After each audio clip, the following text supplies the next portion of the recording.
سوش bir nakem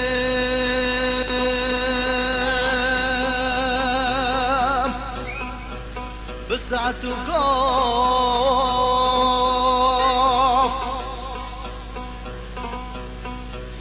أو تدبري المناكي صلاف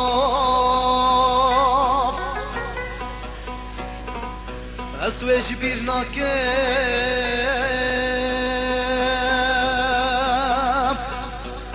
بسعة قاف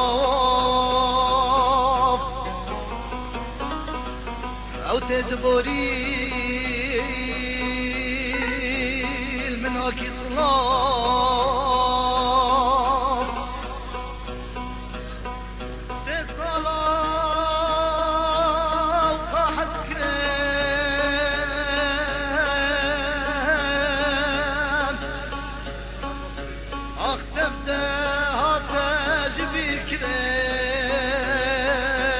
بكران فبينهم هات ناس كران أو بين دجوابواب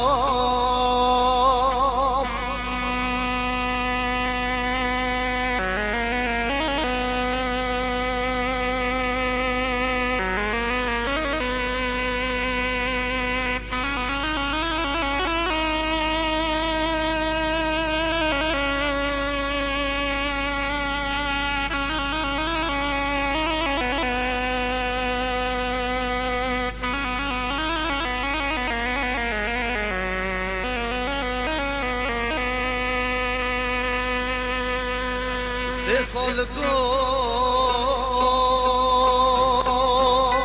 أمان جيران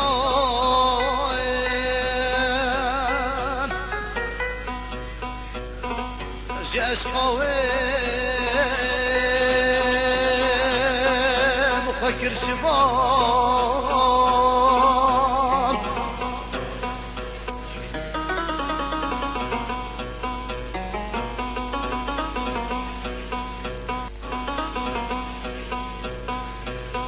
صال كنت أمان جيران جاش قوام وفكر شباب وخطرة